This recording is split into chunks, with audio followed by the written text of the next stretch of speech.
Hai, Assalamualaikum warahmatullahi wabarakatuh. Ketemu lagi sama saya Erisan di cerita seputar kopi. Apa kabar teman-teman? Semoga sehat selalu ya. Oke. So, di video kali ini saya mau sharing sama teman-teman tentang density. Apa itu density dan bagaimana pengaruhnya terhadap proses roasting? So, ikuti videonya bersama Erisan di cerita seputar kopi.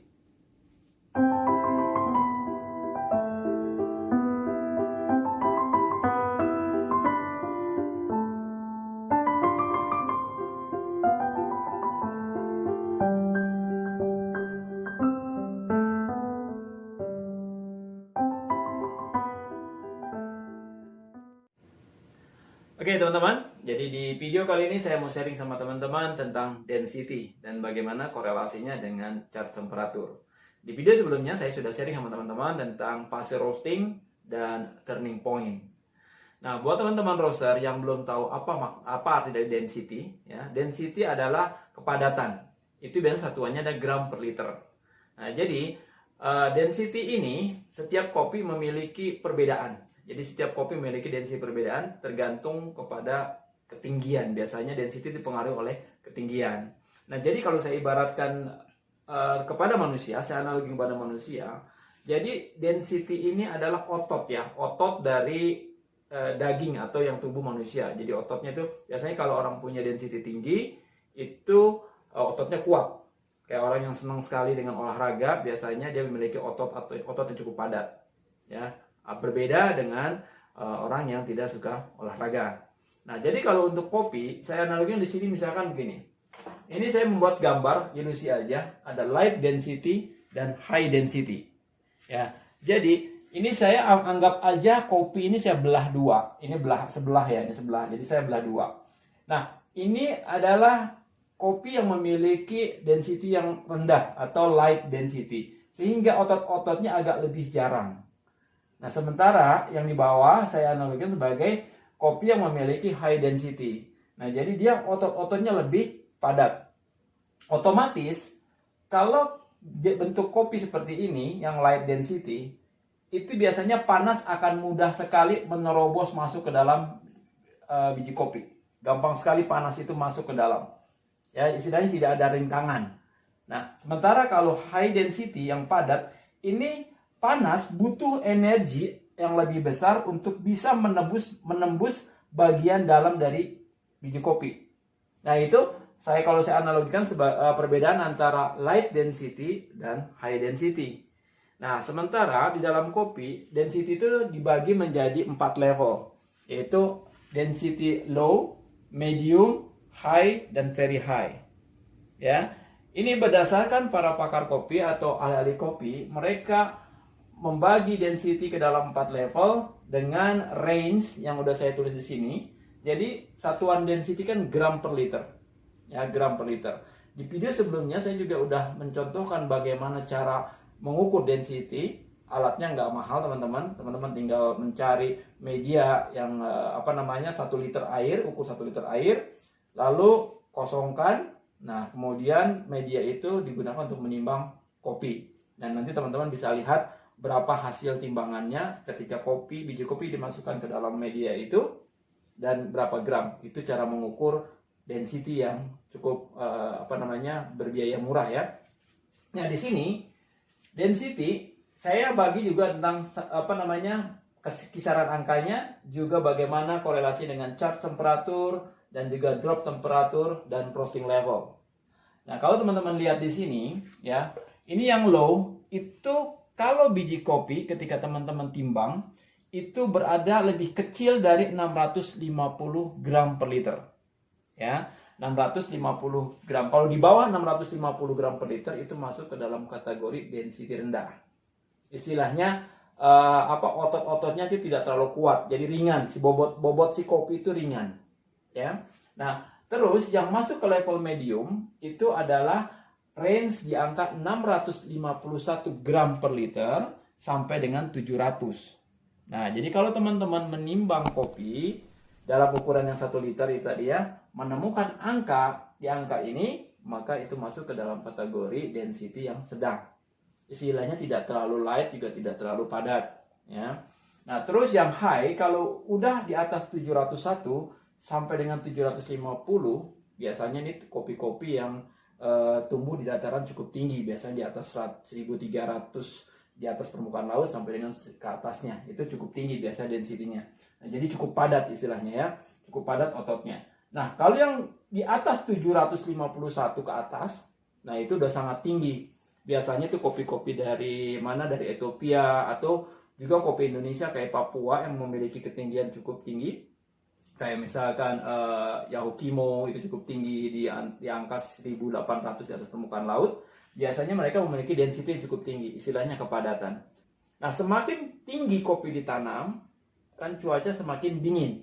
Nah, sehingga si biji kopi itu membutuhkan badan menjadi lebih padat karena kondisi dingin, tidak mekar istilahnya. Dia tidak mekar. Beda dengan kopi yang tumbuh di dataran rendah. Saya ambil contoh Robusta. Robusta itu kan mayoritas bijinya besar-besar. Kalau yang ketinggiannya di angka tumbuh di 1600 di atas permukaan laut sampai dengan 800 di atas permukaan laut, itu biasanya bijinya besar-besar.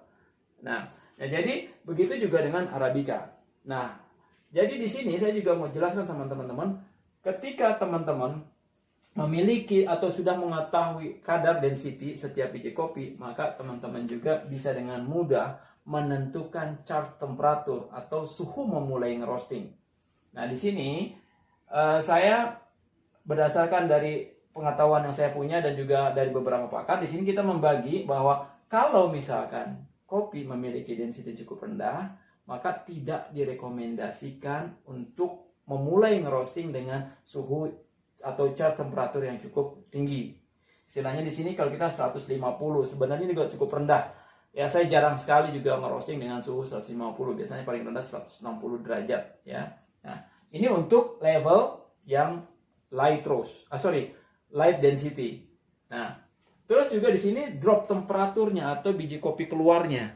Di sini juga direkomendasikan tidak terlalu tinggi, sekira 180 sampai dengan 190. Ya, dengan level roasting atau tingkat kematangan juga light. Ini rekomendasi teman-teman. Tapi kalau buat teman-teman mau merosting dengan kondisi dark, ya boleh saja, nanti teman-teman bisa bandingkan secara rasa. Ya, nah begitu juga dengan kopi yang memiliki density medium, high. Di sini direkomendasikan untuk yang medium juga 160 sampai dengan 170 derajat ketika untuk chart temperaturnya. Tapi ini juga teman-teman jangan terlalu berpatokan kepada angka-angka di sini. Kenapa? Karena saya juga tahu bahwa karakter setiap mesin berbeda-beda. Tetapi saya mau cuma jelaskan di sini bahwa ketika teman-teman sudah mengetahui kadar density setiap biji kopi, maka teman-teman juga sudah bisa membayangkan bagaimana karakter kopi yang teman-teman miliki. Ya, kenapa ketika kopi yang memiliki density cukup rendah tidak direkomendasikan di roasting cukup dengan temperatur cukup tinggi? Karena dikhawatirkan si kopi ini akan cepat matang di bagian luar. Ya, cepat matang di bagian luar dan roasting time teman-teman juga agak lebih pendek. Karena istilahnya daya serap si kopi terhadap panas itu cukup kecil. Berbeda dengan kopi yang memiliki density cukup tinggi, dia punya kemampuan misalnya kayak di sini. Ya, ini kan membutuhkan energi cukup panas teman-teman untuk bisa menembus bagian dalam dari biji kopi. Nah, sehingga kalau kita ngerosting dengan suhu yang cukup rendah, ketika kita memiliki kopi yang memiliki high density, maka biasanya increasing atau ROR-nya juga akan menjadi sangat pelan, lambat. Nah, kemungkinan akan menjadi roasting time yang cukup panjang. Nah, jadi buat teman-teman semua, penting sekali untuk bisa mengetahui level density dari setiap kopi yang teman-teman miliki. Ya, jadi density adalah kepadatan, ya, jenis kepadatan. Nah, kalau di Indonesia memang untuk grading kopi itu masih pada level defect dan juga ukuran. Ya, ukuran kopi di Indonesia itu ada small, medium, and large, dibagi ke dalam 3 bagian dan baru nanti dipisahkan berdasarkan cacatnya. Itu untuk grading di Indonesia. Tapi di luar memang sudah ada yang sampai kepada level density yang saya bilang tadi seperti kayak Guatemala. Nah, jadi Sekali lagi, berhati-hati ketika teman-teman merosting dan teman-teman sudah mengetahui kadar density-nya. Ya, untuk levelnya juga ketika teman-teman memiliki density yang cukup tinggi, maka direkomendasikan juga boleh merosting kopi dalam kondisi dark atau dark profilnya dark. Ya. Tapi sekarang kan di era specialty biasanya jarang sekali orang yang merosting dark. Dan satu lagi yang mesti teman-teman harus ketahui, bahwa semakin tinggi kopi atau semakin tinggi kopi itu ditanam, maka level sweetness-nya pun semakin bagus atau lebih tinggi. Ya, semakin rendah kopi ditanam, maka level sweet-nya pun semakin berkurang. Ya, jadi dengan mengetahui level density ini, ya, teman-teman juga sudah bisa memprediksi di ketinggian berapa kopi itu ditanam. Biasanya kalau kopi yang range-nya di 651 sampai 700, itu ketinggian tanamnya hanya di angka 1100 sampai dengan 1200. Ya. Terus yang di atas 700 itu biasanya ditanamnya di ketinggian di atas 1200 sampai dengan 1400 di atas permukaan laut. Ya, biasanya kopi-kopi dari Toraja cukup tinggi juga ditanamnya, terus juga dari kopi-kopi dari Flores ya.